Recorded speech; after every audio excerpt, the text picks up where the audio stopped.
This is an ABC News special report. Now reporting, David Muir. Good morning. We're coming on the air because we're about to get our first look at today's White House meeting between President Biden and President-elect Donald Trump, the two sitting down in the Oval Office just a short time ago. This is Donald Trump's first time back in the White House since he left Washington in January 2021. There has been no shortage of harsh words, obviously, from either side for the other. President Biden inviting Trump to the White House after his election victory over Vice President Kamala Harris. There was no White House meeting after Joe Biden defeated Donald Trump in 2020. President Biden committing to uphold the peaceful transfer of power. This meeting comes as Donald Trump moves quickly with his transition team at Mar-a-Lago, building his new administration. He's already filling top positions, including naming his chief of staff, deputy chiefs of staff, UN ambassador, and Homeland Security chief. Last night, he also revealed Fox News weekend host and Army veteran Pete Hegseth as his choice for defense secretary. We also know Elon Musk and Vivek Ramaswamy will play major roles in the new administration, creating the Department of Government Efficiency. It will likely exist outside the federal government, with its expected focus to cut many government agencies. President-elect Trump has vowed on day one to rescind a number of President Biden's executive orders, including those concerning immigration. As they meet in the White House, Republicans on the Hill, meantime, are deciding on new leadership in Congress, who will be the next Senate Majority Leader, with Mitch McConnell stepping down. Before arriving at the White House, President-elect Trump meeting with the House GOP conference. He congratulated them on the election, saying, "Isn't it nice to win?" On Capitol Hill today, Senate Republicans are expected to vote on that new Senate Majority Leader. Florida Senator Rick Scott, a staunch Trump supporter, is up against Senator John Thune and John Cornyn. Trump has not publicly endorsed any of them. President-elect Trump will take the oath of office a little more than 2 months from now. Let's go to the Oval Office. We'll look at the pictures here in just a moment. This is President Biden, obviously, and President-elect Donald Trump, the invitation extended by Biden. Let's look. Here we are, right? Thank you. Donald, congratulations. Thank you. And looking forward to having like we said, a smooth transition. Do everything we can to make sure you're accommodated, what you need. And we're going to get a chance to talk about some of that today. So good. Welcome Thank you back. very much. And thank you very much. And politics is tough. And it's, many cases, not a very nice world, but it is a nice world today. And I appreciate it very much.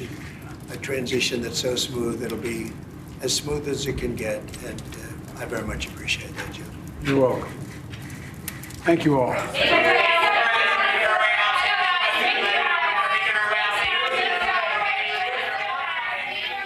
You can't blame them for not trying. They're the reporters in the Oval Office asking questions of the President-elect Trump right there and of President Biden, smiling at each other, but not taking the bait, if you will, any of the questions inside that room. You heard President Biden say to the President-elect, "We want to make sure you have a smooth transition of power. We're here to help you with anything that you need." The President-elect saying politics is tough, that the world is not a nice place, but it is a nice place today. Certainly appreciating the extension from President Biden to make this transfer as peaceful as possible. Let's bring in our chief White House correspondent, Mary Bruce, also watching these images as they're coming in. And Mary, as you look at the image, it's quite notable. President Trump did not extend this courtesy 4 years ago when Biden beat him. President Biden, in an effort to strike a new tone moving forward, extending that invitation today.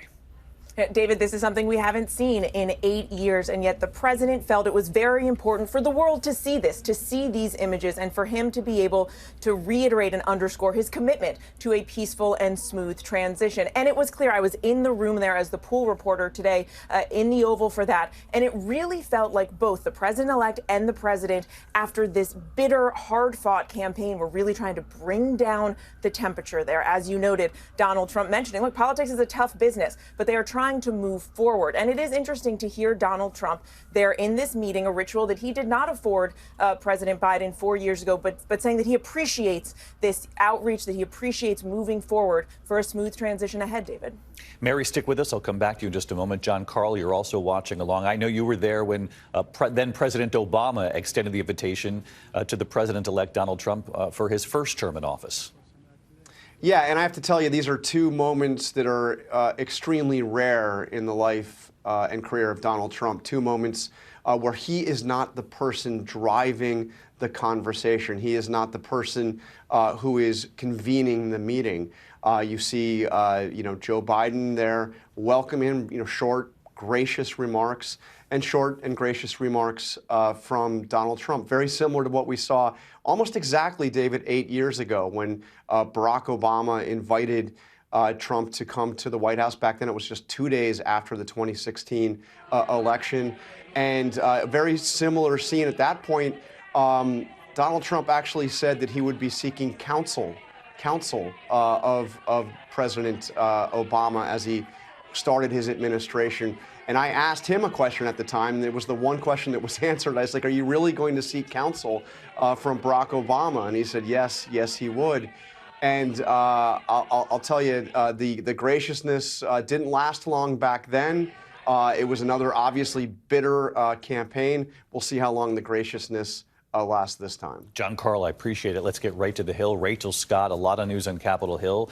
The president-elect was there just a short time ago. Now, of course, at the White House with President Biden. That's the spray from the beginning of the meeting. I presume the meeting continues between the two, President Biden, President-elect Trump. But significant for a number of reasons at the White House. Also significant his visit to the Hill just a short time ago. Exactly, David. Before that face-to-face meeting between President Biden and also President-elect Donald Trump, the president-elect was here near Capitol Hill. He was meeting with House Republicans behind closed doors. And I'm told right off the bat, you had Speaker Johnson acknowledge that the coattails, in his word, were enormous, that not only having President-elect Donald Trump at the top of the ticket for Republicans got them the majority in the Senate, that they believe they are inching closer to a strong majority, although it may be small, over in the House. I am told by multiple members who were in the room that the president-elect also praised Speaker Johnson. He also said that I suspect I won't be running again unless you say he's so good we've got to figure something else out. Multiple members inside that room told me that was intended to be a joke, that several people also chuckled in that room as well. But of course, just on the other side of the chamber, you have Senate Republicans who will be electing their new majority leader right now. This is a Republican conference that is going to be strengthened with President-elect Donald Trump at the White House. And as this is all playing out, David, also House Democrats meeting for the first time behind closed doors. And in his very first acknowledgement, Leader Jeffries did acknowledge to House Democrats that he does feel that it is very unlikely that the House is going to flip in their favor. He says that the buck stops with him, and he looks forward to trying to retake the majority back in 2026, David. Yeah, the math looks extraordinarily difficult. Looks like the Republicans will hold on to the House as well. They'll control the Senate and, of course, the White House. One of those rare moments in Washington when all three are under the same party. Rachel, thank you.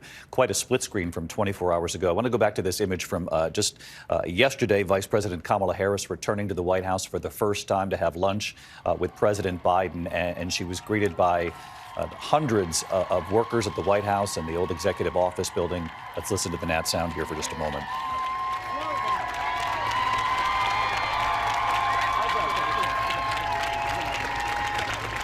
It happens every 4 years. There are winners and losers in these presidential elections. She thanked the team gathered there, and she said there is still a lot of work to get done, but that she was grateful for their support.